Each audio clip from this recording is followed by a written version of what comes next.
Hi hello welcome back செஃப்முருகன் recipe. இன்றைக்கி நம்ம சேனலில் வந்துட்டு ஒரு ஹெல்த்தி ரெசிபி தான் பார்க்க போகிறோம். ஸோ அதுக்கு முன்னாடி நம்ம சேனலுக்கு ஃபஸ்ட் டைம் பார்க்குற மறக்காம நம்ம சேனலை சப்ஸ்கிரைப் பண்ணி கூட இருக்க பெல் ஐக்கானை கிளிக் பண்ணிக்கோங்க. வாங்க வீடியோக்குள்ளே போகலாம். இன்றைக்கி வந்து நம்ம வந்துட்டு ஒரு ஹெல்த்தி ரெசிபின்னு சொன்னேன். ஸோ அது என்னென்னு பார்த்தீங்கன்னா நெல்லிக்காய். இந்த நெல்லிக்காய் வந்துட்டு பார்த்திங்கன்னா மார்க்கெட் போய்ட்டு ரொம்ப வேகமாக வாங்கிடுவோம், ஒரு அரை கிலோ 1 கிலோ. ஆனால் பட் யாருமே ஒரு பீஸ்க்கு மேலே சாப்பிட மாட்டோம். அப்படியே எடுத்து ஓரத்தில் வச்சுருவோம். அது 4 நாளுக்கு அப்புறம் அது கருப்பாயிரும். அதுக்கப்புறம் எடுத்து அதை வந்து டஸ்ட்பினில் போட்டுருவோம். ஸோ அந்த மாதிரி ஆகாமல் வாங்கிட்டு வரதை வந்து நம்ம ஈஸியாக எப்படி நம்ம ஒரு ரெடி பண்ணி வச்சோம் அப்படின்னா ஒரு 6 மந்த் வரையும் நம்ம வச்சு சாப்பிட்லாம் அப்படிங்கிறத இந்த வீடியோவில் அழகாக சொல்லியிருக்கேன். ஸ்டெப் பை ஸ்டெப் இருக்குது. ஸோ அதை ஈஸியாக ப்ரிப்பேர் பண்ணுறது அப்படிங்கிறத சொல்லியிருக்கேன். வாங்க வீடியோக்குள்ளே போகலாம். ஸோ நெல்லிக்காயை வந்து நான் ஃபஸ்ட்டு கட் பண்ண மாதிரி அழகாக வந்து 4 சைடு வந்து கீறி விட்டுக்கோங்க. ஸோ கீறி விட்டதுக்கப்புறம் கொஞ்சமாக ஒரு சின்ன பாத்திரத்தில் சுடுதண்ணி வச்சு சுடுதண்ணியில் இதை வந்துட்டு ஃபுல்லாக போட்டு குக் பண்ணுங்கள். குக் பண்ணும்போது வந்துட்டு பார்த்திங்கன்னா இதுக்கு வந்துட்டு வேகும்போது தண்ணி அளவாக வைங்க. நிறைய தண்ணி தேவையில்லை, கொஞ்சமாக தண்ணி வைங்க. அந்த தண்ணிக்கு தேவையான அளவு ஒரு 1/4 டேபிள் ஸ்பூன் வந்துட்டு உப்பு போட்டுக்கோங்க.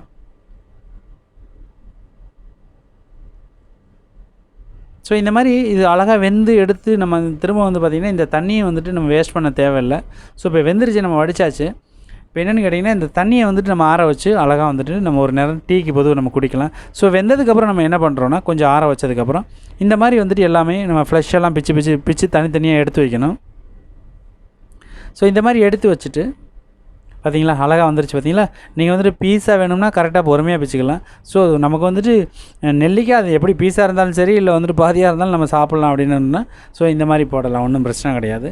ஸோ இந்த மாதிரி கொஞ்சம் பெருசாக இருந்துச்சுன்னா என்னென்னு கேட்டிங்கன்னா நம்ம எடுத்து சாப்பிடும்போது ஒரு பீஸ் எடுத்து வச்சு நம்ம சாப்பிட்றதுக்கு ஈஸியாக இருக்கும். அதுக்காக தான் அந்த மாதிரி. ஸோ இந்த மாதிரி எல்லா பீஸையுமே பிச்சு வச்சுக்கோங்க.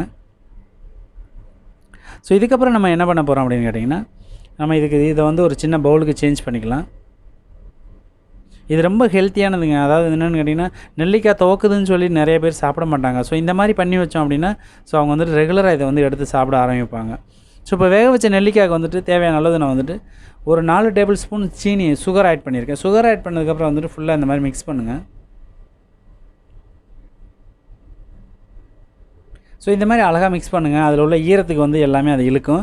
ஸோ அப்படி இல்லைனாலும் கொஞ்சமாக வந்துட்டு பார்த்திங்கன்னா ஒரு 1/4 கிளாஸ் வந்துட்டு நீங்கள் இதில் தண்ணி ஆட் பண்ணிக்கலாம், ஒன்றும் பிரச்சனை கிடையாது. கொஞ்சமாக தண்ணி ஆட் பண்ணிக்கலாம்.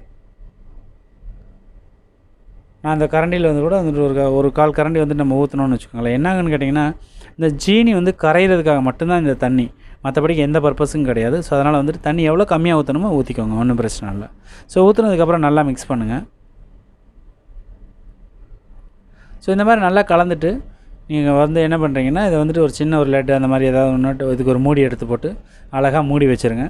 ஸோ மூடி வச்சு ஒரு 12 ஹவர் வந்துட்டு இப்படியே விட்டுருங்க. இது வந்துட்டு நல்லா ஃபுல்லாக வந்துட்டு என்னென்னு கேட்டிங்கன்னா நல்லா ஊறட்டும். ஸோ இது பார்த்திங்கன்னா ஊறி சீனியெல்லாம் கரைஞ்சி அழகாக வந்துட்டு ஃபுல் அண்ட் ஃபுல் வந்துட்டு ஸ்வீட் ஆகிடுச்சு இந்த நெல்லிக்காய் வந்துட்டு. ஸோ இதுக்கப்புறம் இதை என்ன பண்ண போகிறோம் அப்படின்னு கேட்டிங்கன்னா அது வந்து ஃபுல்லாக வந்து ஃபில்ட்ரு பண்ணிவிட்டு அந்த நெல்லிக்காயை மட்டும் நம்ம தனியாக எடுத்துக்கலாம்.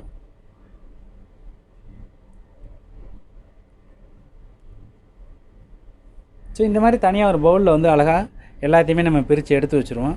ஸோ அந்த சீனியோட அந்த வாட்டர் தேவையில்லை, நமக்கு வந்துட்டு ஒன்லி இந்த நெல்லிக்காய் மட்டும்தான் வேணும். அந்த நெல்லிக்காயை ஃபுல்லாமே நம்ம எடுத்து வச்சிடலாம்.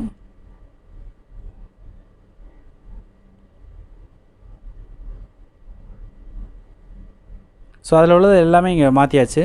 மாற்றினதுக்கப்புறம் என்ன பண்ண போகிறோம்னு கேட்டிங்கன்னா ஒரு 3 டேபிள் ஸ்பூன் வந்துட்டு சீனியை வந்து நம்ம மிக்ஸி ஜாரில் போட்டு கொஞ்சமாக பவுட்ரு பண்ணிக்கலாம். ஸோ பவுட்ரு பண்ணதுக்கப்புறம் வந்துட்டு அதை வந்துட்டு அழகாக இதில் வந்துட்டு ஃபுல்லாக வந்து போட்டு கோட்டிங் பண்ண போகிறோம். ஸோ இந்த மாதிரி நான் அரைச்சி எடுத்து வச்சுருக்கேன் சீனியை. இந்தளவுக்கு நல்லா ஒரு கொஞ்சம் நைஸாகவே அரைச்சிக்கோங்க. ஸோ அரைச்சதுக்கப்புறம் என்ன பண்ணுறோன்னா இதை வந்துட்டு அழகாக இதில் போட்டு ஃபுல்லாக மிக்ஸ் பண்ணுங்கள். எவ்வளோ சீனி வந்து அது வந்து இழுக்குதோ அந்த அளவுக்கு ஃபுல்லாக போட்டுக்கலாம். ஒரு 3 டேபிள் ஸ்பூன் வரையும் போட்டு நம்ம மிக்ஸ் பண்ணோன்னா இதுக்கு சரியாக இருக்கும். ஸோ போட்டது எல்லாமே ஒரு டைம் மிக்ஸ் பண்ணி விட்டுட்டு அதுக்கப்புறம் பத்தலைன்னா நம்ம திரும்ப ஆட் பண்ணிக்கலாம். ஸோ குலுக்கி விட்டோம்னா அது வந்து சரியாக ஒட்டுறதில்லை. அதனால் நல்லா ஸ்பூன் வச்சு கிண்டிக்கலாம். அப்படி இல்லைன்னா கையிலே வந்துட்டு பிணைஞ்சி விடலாம், ஒன்றும் பிரச்சனை இல்லை. ஸோ நல்லா கலந்து விட்டுக்கோங்க. அந்த மாதிரி போட்டுட்டு நல்லா திருப்பி விட்டுட்டு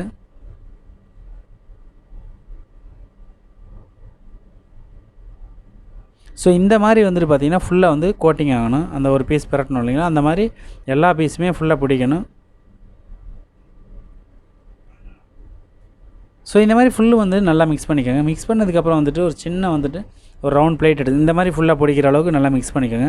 மிக்ஸ் பண்ணதுக்கப்புறம் வந்துட்டு ஒரு ரவுண்ட் பிளேட் எடுத்து அந்த பிளேட்டில் வந்து 1 பை 1 எல்லாமே எடுத்து கீழே வந்து என்னென்னா நான் வந்துட்டு ஏற்கனவே அரைச்சோம் இல்லைங்களா இந்த சீனி, அதோட கொஞ்சம் பேலன்ஸ் இருந்துச்சு, அதை தான் நம்ம இப்போ ஆட் பண்ணியிருக்கோம். ஸோ இந்த மாதிரி எல்லா பீஸையுமே எடுத்து போட்டு வெயிலில் வச்சு அழகாக வந்துட்டு ஒரு ஒரு 2 நாள் இல்லை ஒரு 3 நாள் காய வச்சிங்கன்னு வச்சுக்கோங்களேன், சூப்பராக வந்துட்டு நமக்கு வந்துட்டு ட்ரை ஃப்ரூட் மாதிரி ஆயிரும் இது. ஸோ ஆனதுக்கப்புறம் வந்துட்டு நம்ம அழகாக ஒரு டப்பர் வேரில் எடுத்து வச்சு நம்ம வந்துட்டு எப்போல்லாம் நமக்கு தேவைப்படுதோ, எப்போல்லாம் வந்துட்டு நம்ம சாப்பிட்ணுன்னு ஒரு ஃபீல் இருக்கோ அப்போல்லாம் வந்துட்டு நம்ம இதில் ஒரு பீஸ் எடுத்து சாப்பிட்டுக்கலாம். ஸோ இதை மறக்காமல் வந்துட்டு நெல்லிக்காய் சீசனில் செஞ்சு வச்சு ட்ரை பண்ணி பாருங்கள். ஸோ இது வந்து இது வந்து மினிமம் வந்துட்டு ஒரு 3 to 6 மந்த் வந்து கெட்டு போகாது. நீங்கள் தாராளமாக சாப்பிட்லாம். நல்லா காய வச்சு மட்டும் எடுத்து வச்சு இதை ட்ரை பண்ணி பாருங்கள். ஸோ இந்த வீடியோ உங்களுக்கு ரொம்ப பிடிச்சிருக்குன்னு நினைக்கிறேன். பிடிச்சிருந்தா வீடியோக்கு ஒரு லைக் பண்ணுங்கள். மறக்காமல் நம்ம சேனலை சப்ஸ்கிரைப் பண்ணுங்கள். கூட இருக்க பெல் ஐக்கானை கிளிக் பண்ணிக்கோங்க. தேங்க்யூ ஃபார் வாட்சிங். இதே மாதிரி நாளைக்கு ஒரு நல்ல ரெசிபியோட மீண்டும் சந்திக்கிறேன். நன்றி, வணக்கம்.